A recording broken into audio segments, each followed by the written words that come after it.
talks about how God set up the solitary in families. And so for me, it's kind of being positive with them and telling them that, hey, there's a positive side, that I mean, there's other ways you can work on this.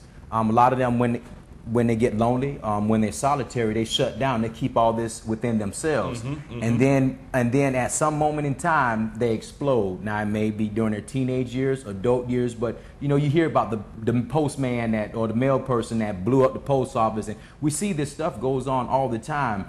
And they're usually quiet, mild-mannered, meek, and they've been taking certain things, but sooner or later. William, do you think that this is more prevalent today or the same as it has been? It's more prevalent today because we have higher divorce rates. We have less people that we can talk to. And then there's more out there as far as that's negative when you go to the internet. And if you look at all the negative things, I mean, look at how violent most movies are. If you turn on TV, if you look at the cartoons, so in other words, kids are exposed to more at an earlier age because of the advancement in technology. Right. And so when they see, for instance, they see who was that, Wile E. Coyote? I mean, Roadrunner running from Wile E. Coyote, right? And so what is what is he doing? Well, he drops a stone onto the coyote. Well, these kids, and they get these fighting things, and it's about keeping your children going to be children, and kids play Batman and Robin, cops and robbers. But then, we have to, all things are in proper context and moderation. Sure. I mean, we have to teach our children. What I'm hearing here is with dealing with peer pressure and bullying, it's boiling down to family structure. Yes. So I'm blessed that I did not, I don't know what it's like to be one of a broken home. You do. And I've certainly been blessed that my parents, I know that they love me all of my life. But one thing I do know about my mom and dad, and rest their souls, was that they expected certain things out of me. Right. They expected me to be at home at 6 o'clock. That's when dinner was. There was no now. If we had extracurricular activity, that football practice, those type of things, then that was the exception. But if it's 6 o'clock, dinner goes on the table, and if you wasn't there, there was no excuse. Right. I mean, just no excuse. We had certain things that we were required to do, and not saying that necessarily that an individual or that dinner table at 6 o'clock is for your family, but I think statistics have shown us that families that eat together stay together.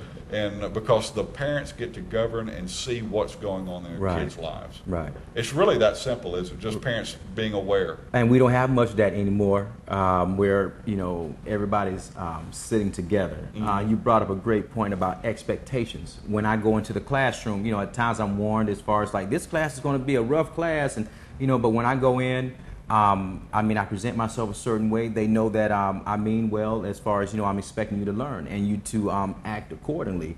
There was a young lady. It amazed me. There was this young lady I had to talk with in class, and to make a long story short, the same young lady that I talked with in class, and I talked with her as far as how she addresses adults and stuff like that. She ended up teaching the class. I'm substituting. And the teacher hadn't covered the subject, the particular geometry subject that we were studying that day. And the same person got up on the board and she taught the class geometry. And when I go into the school systems, there are some kids that I hate to do it at times, but there's some kids that I've had to write up or send down to the office. But those kids greet me when I see them again. And I get greeted all over the community in certain restaurants and fast food places and in the library.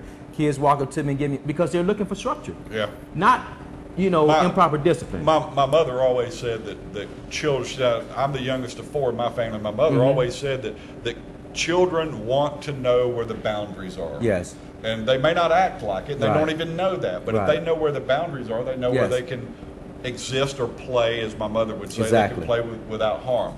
But we're going to take another quick break, and we'll come back and briefly go over the things that we've talked about on this show. And it's just 30 minutes is just not enough to cover this deep subject, so we may visit this again sometime. But stay with us. We'll be right back.